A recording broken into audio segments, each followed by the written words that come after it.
Welcome, welcome to Just Minding My Business. I am so excited that you stopped by today, and we are going to have a great time with Wesley Portegies, who is a seasoned entrepreneur and strategic operator with a track record of scaling service businesses in complex, high trust industries.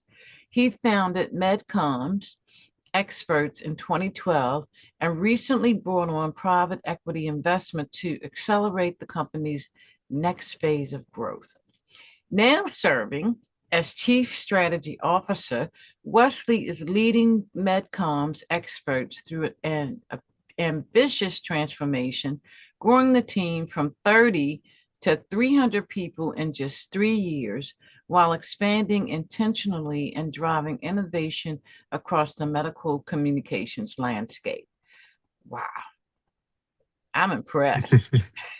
Thank you. Well, I actually do some other things too. So it's like, Yeah. yeah, Well, we're going to get into it. So, Wesley, welcome. thank you. Thank you for having me. I'm very excited to be here today. Excited to have you. So, from my understanding, you've launched your first business at 19. hmm So, how did you build confidence and resilience so early? Yeah, that's a great question. I think it has to do a little bit with my upbringing, where I had a good childhood, but there were some I guess some reasons why I would say hyper independent. So I've always felt that um, I need to take the lead on things if I want things to be like I want them, right? Um, I remember lively the decision of starting my first business. Actually, I'm a Dutchman by origin, so now I became an American last year actually, and live in upstate New York. But I grew up in the Netherlands, and in the Netherlands, one thing we do is cycling, right? So we're always cycling everywhere instead of jumping in the car, which is, by the way, a very healthy thing to do. And I remember I was on my bicycle and I was next to my dad, and we were cycling somewhere. And I told him, like, yeah, I have this idea that I could do. In this particular case, it's a long story, but it was about like personalizing wine bottles. So it's like I had this idea that I could do this. And then he responded like, yeah, well, why don't you just try it? And that doesn't sound like a big deal, but if you would know my dad, it is a big deal because he is not the typical entrepreneur. He always worked for the town. It's very like safe decision making. Don't rock the boat, don't do anything out of the ordinary kind of guy. He's amazing, by the way. I love my dad. But like he was not like the one for wild experiments. And that was his first response. And I was kind of so surprised by it that I was like, well, if even he thinks I should just try it, let's just try it. So the first seed of entrepreneurship was born then. Yes, and I'm glad he said that because had he said anything else, you might have been totally discouraged and you Yeah, might not be where you are today, absolutely. because those first impressions sometimes, snuffs out the creativity of children. Absolutely true. And you know what? Like experimentation, I think is the thing we need to encourage everyone to do. But Yeah. it's very scary because you invest time, you invest money, and there's absolutely no promise or guarantee that something will come out of it. But the one thing that you will always get out of it is learning, right? Yes. So I think that's at least what I always tell myself when I'm on the next entrepreneurial adventure. It's like, well, I might burn some money. I will probably burn a lot of time, but if it fails, then at least I know it doesn't work and I will have learned something new. Yes, exactly. And that's how we all should be looking at it because failure is part of success. Yeah. You can't get around it, honestly. For sure. So, scaling from 30 to 300. First of all, before we go there, tell us about what your company, MedCom Experts, is so that we know. Yeah, absolutely. So MedComms Experts, we actually just rebranded. It's called Kinetics Health Group since last Monday. So this is very fresh. Um, we are a medical communications agency. So for this is a very much a niche. So for anyone listening that doesn't know what that means, imagine you have a pharmaceutical company like Pfizer or Novartis or Takeda, or like most people know these companies, and they have a new drug, a new therapy for some kind of disease.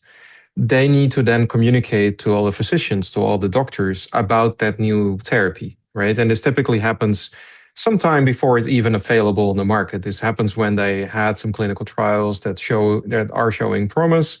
Those still need to be finished before it will be on the market, but like typically about 3 years before that happens, they will start already communicating to their market. And this is a lot like high science, very dry content, lots of numbers and data, while the doctors are actually, of course, treating human beings, right? So in a way, we help translating the dry data to a message that is easier to understand and remember and engage with for both healthcare professionals and for patients.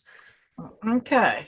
Okay. So doctors mainly are your first line because you need to explain it to them so they can explain it to their Yeah. patients. Okay. Yeah, so they can understand. And as a doctor, it's like a lot of responsibility, right? Choosing how you're going to treat your patient. And we're not talking about the average cold or headache, right? Like these are terrible diseases, devastating diseases. Mhm. So these decisions are very important. And as a doctor, you need to really trust the data and understand the data in order to Yeah. switch to another approach, right? So that's really where we kind of play a role, helping our clients, the pharmaceutical companies, and communicating to the doctors in a way that makes sense and makes it relevant for them.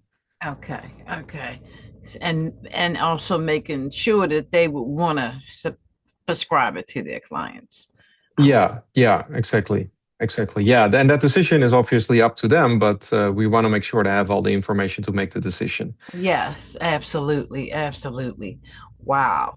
So, with that being said, you scaled this company from 30 to 300.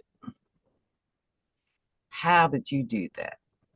Well, actually, I didn't scale it yet. I did scale it from zero to about 100 over the time of 2012 to, I would say, 2022. Then actually, we had a little bit of a difficult year, and that's a huge understatement. So we actually downsized a little bit. And then last year, we got into a partnership with a private equity group, and then also acquired another company that we just merged with, and that's why we have our new name now as well. So as of today, we're actually with 130, and the goal is to now it would be in about 1.5, 2 years to be with 300. So we're kind of midway our goal. Okay. So, which company did? Because I have here that you what is it at? Through and growing the team from 30 to 300 people in just 3 years. Is this a different company or the same No, one? it's Okay. just the goal hasn't been completed yet. So Oh, that's what okay. we're So working that's on. the goal. Okay. So Yeah, it wasn't the past tense, it's the present tense. you The claiming it. future tense. You Yeah. claiming it. I got it. I got it. You Yeah. claiming it. I know that's right. That's what you're supposed to do. Claim it for sure. So with on that number, what's the mindset? You've already claimed it. So are you going to go about achieving that goal? Well, first of all, you do good work and then you get more clients, right? And if you need more clients, you need more people to do so. Now, but the ultimate goal is, of course, not to just accumulate as many employees as possible. Like, I mean, that would be easy. We could just make a loss and hire a bunch of people and would reach our Right. goal, right? But the whole point is that we do this in a way where employees are happy and clients are happy and the numbers look good for the business too, right? And that is kind of the trifecta that makes the challenge for companies to grow, beyond that barrier. So we recently merged with another agency. There will likely be more of those in the future, but at the same time, we just relaunched under our new name, and that is not just a name. Like the name is cool. It's called Kinetics. It's all about momentum and movement, and the belief that science needs to move in order to make an impact. But it's actually more than that. It's a completely new way of thinking. So we are a disruptor in our industry by doing that. Um, and without going too much into intricate detail around medical communications, but it's a really interesting industry where I would say we're a little behind compared with other industries on how we communicate and how we set up communication strategies and those kind of things. So really looking into the new way how to do this and create like a better impact. Yes, yes. So communication is king in terms of moving any product. If you can't get the message over to the right people, then it's just definitely not going to work. And in your field, it definitely has to be very clear. Clarity is going to be the king in this environment because you're talking about the human body and providing medications for the human body. So I take my hat off to you. Thank you. That is a huge endeavor that you're doing for sure. Okay, so let's talk about a little bit about some lessons that you've learned along the way, because I'm sure there's a bunch of them. But let's narrow it down to what are the three hard-earned lessons every founder in a B2B service business should hear based on your experience? There's definitely a lot of lessons. I'm not blanking. I'm actually prioritizing. I understand So because it's a lot. um, let's start with you are as good as your last project from the lens of a client, right? So you can work really hard, work with that same client for many years, but if it's a high trust, high stakes environment, you only kind of get one shot, right? And if you're lucky and sometimes things go awry. That happens in every company, every person will sometimes makes a mistake, that is all part of life.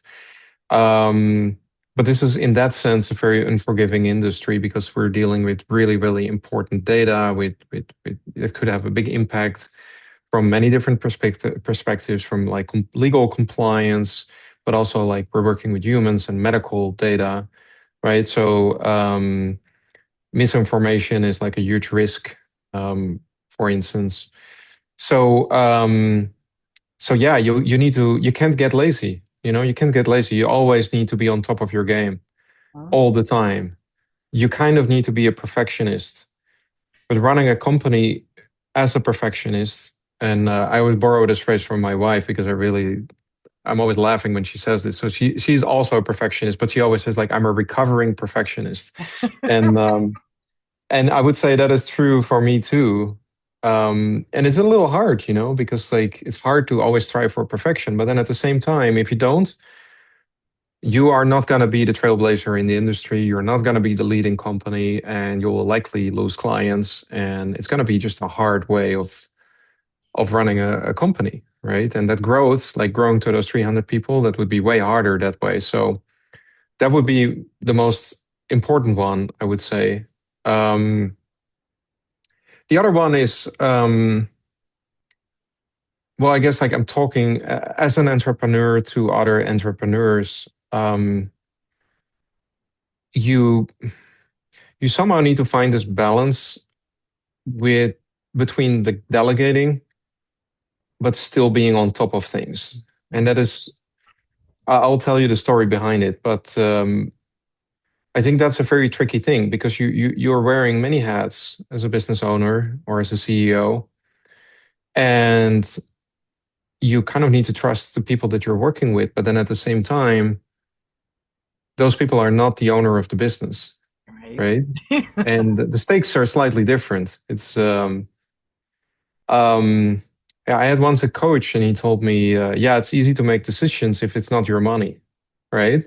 True. And I'm not saying that any of our team members, either now or in the past, have the wrong intent or anything, right? They absolutely do their best, but sometimes it just you automatically are becoming more precise, more I guess incisive, and how do you say that? Like precise. Yeah, that's the best way to put it, I guess.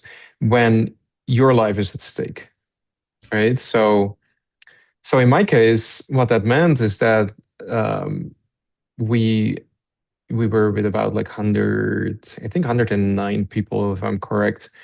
And at a certain point, our problem had been for a long time just hiring enough talent. It wasn't getting selling more. Selling was easy. Like everyone was knocking at the door and wanted to work with us. But finding the talent to do the work was really hard. So I was used to be like, okay, like where can we find more people, like good people, not just people, right?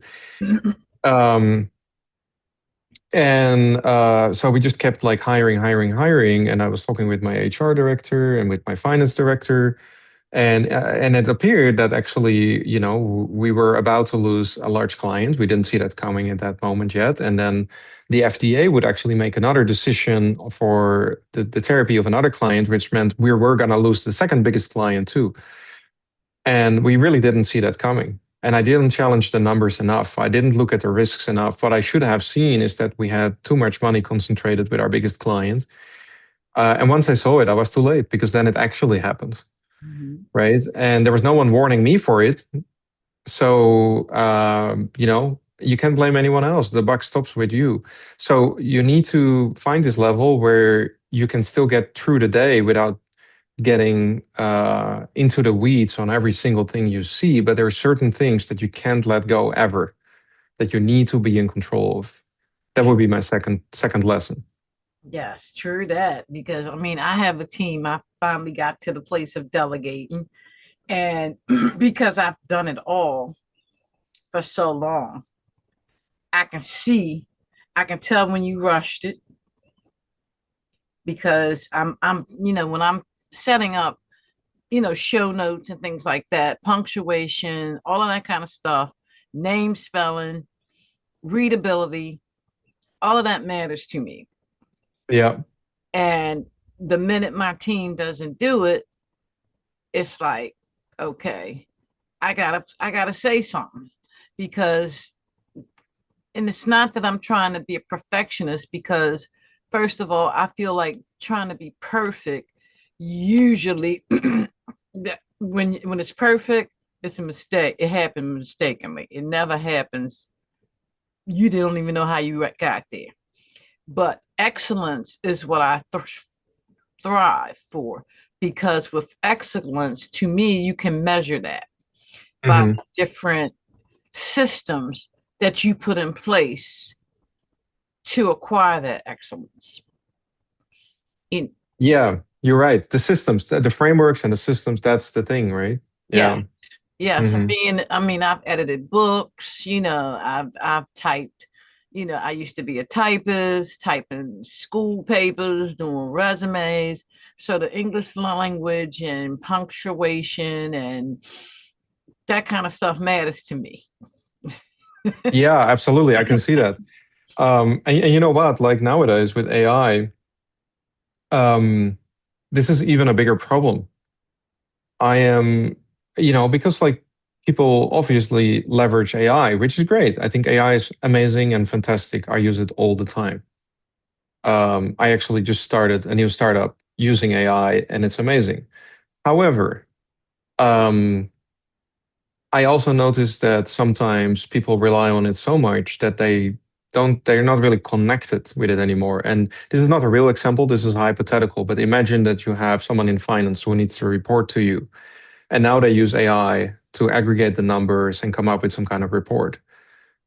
That's a different level of detail in their mind and how they experience the numbers than how it was before when they would need to do things manually.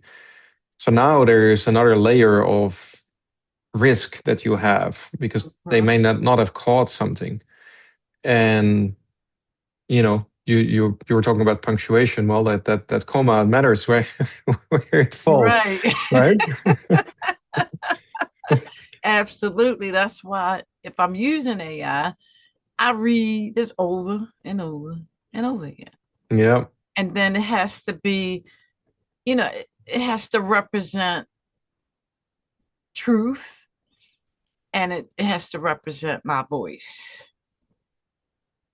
yeah, It's just not running something, and then, oh, this is good. Let me use this. No, no, no, no, no. We got to go through it, make sure it's correct because AI does mess up. I've seen it firsthand. It does mess up. yeah, absolutely. And so yeah, so that's yet another thing to pay attention to. Yes, and A new especially thing. with numbers, because Yeah. I'm an Excel. I'm not an expert at Excel, but I know enough to create my little formulas and all that kind of stuff. And I got a lot of spreadsheets with formulas and stuff like that in it. And I even checked that just to make sure Excel got it right. Hmm. You know what I'm saying? And nothing wrong with the calculator for sure, because I'm not one of those people that I trust everything given to me. I have, Hmm. I have to verify. Yeah. And it's probably because of my background, IT, 50 years. Hmm. Everything is verification, everything is systems. Yeah, that's a good point. Wasn't it one of our former presidents who said trust but verify? Yes, yes, Right. indeed. Hmm. Everything is verification. I even teach my son, somebody tell you something, even me, verify. Yeah. Just verify, make sure. You know what I'm saying? It ain't gonna hurt. You just know once you verify it, it's true. It's real. Yeah. So yeah. But anyway, how did we get there? So, Wesley, let me ask you, how do you get your clients? Is it through basically the pharmaceutical companies come to you? Well, that's the ideal world scenario, right? That you just that they come to us, which happens regularly. But in reality, of course, I don't think any business is just built by people running down the front door, right? True. So there's also other hard work involved.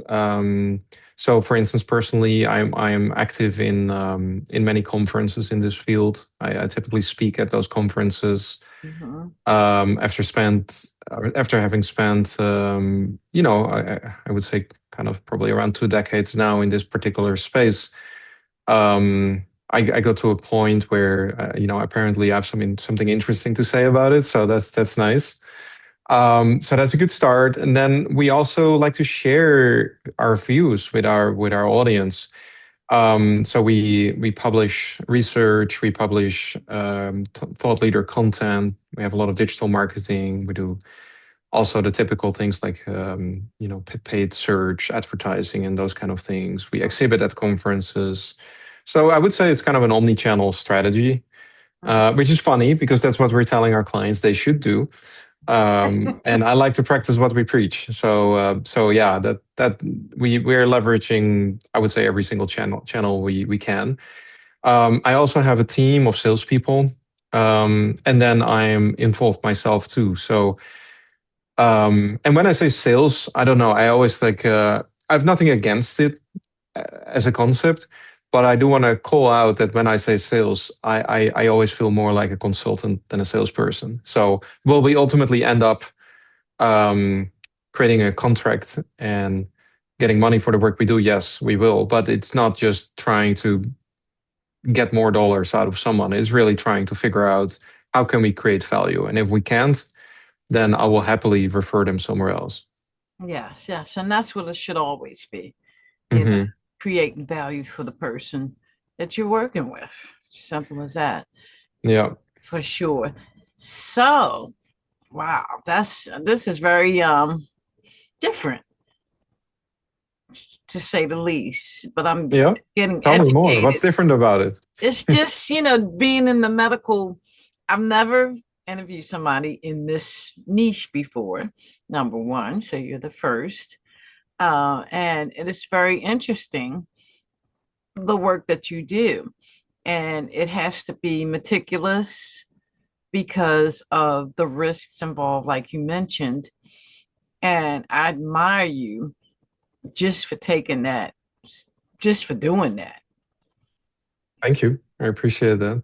A lot of people said that I was crazy when I started this company because um, at the time, most competitors they were led by medical doctors or at least scientists, like people with a PhD or a pharmaceutical degree.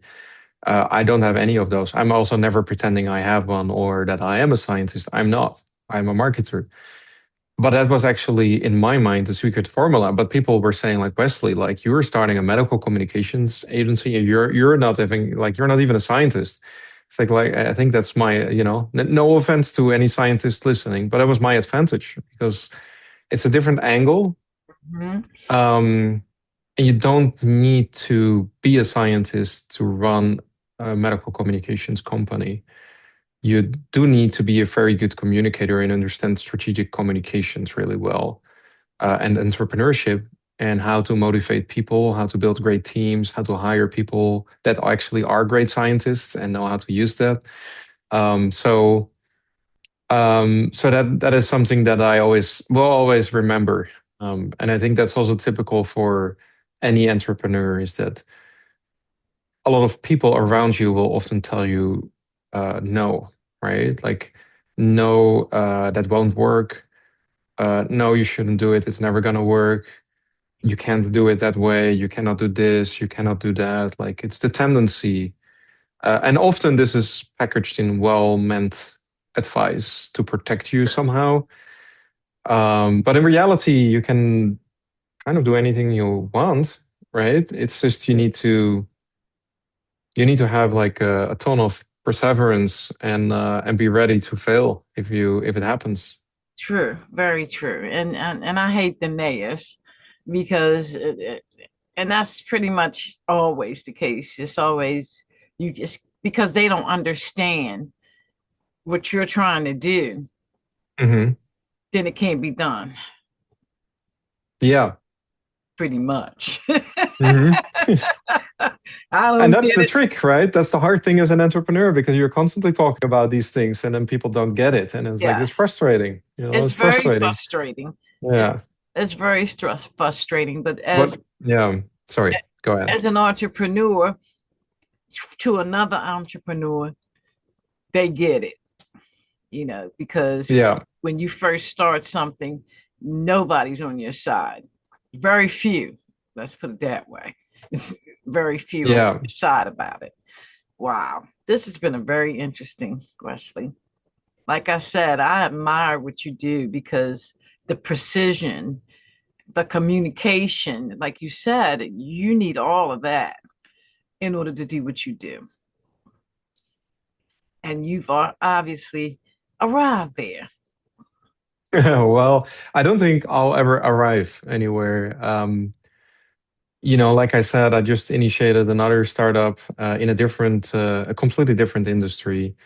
It's in real estate, so I guess like I can't help it. Like it's just this entrepreneurial itch that needs scratching, and for better or for worse, like sometimes I'm wondering why I'm even doing it, but I it's just it's the nature of the beast, I guess. Yes. So I feel like I'll be a lifelong student of entrepreneurship, Yes. together with all the failures and the successes that come with that. Yes. And that's what life is about, learning until you leave this earth. Yeah, And it absolutely. and it keeps it exciting. Yeah. Wesley, this has been amazing. So if people really want to chat with you or other pharmaceutical companies want to reach out to you, how do they do so? I guess LinkedIn would be the easiest. So just look for Wesley Portegies, and you'll find me rather quickly. So LinkedIn would be the easiest for sure. And yeah, always happy to exchange notes and thoughts with other people. So that's definitely welcome. Yes, and when you get that other venture launched, let's come back so we can talk about it. Yeah, I would love to. And thank you Absolutely. for your time today and the inspiring conversation. Thank you. You made my day, honestly, because I did not understand anything that you were doing, and now I do. So you are definitely a good communicator for sure. Great. Thank you. And audience, thank you because we need you to make this work as well. So we appreciate you.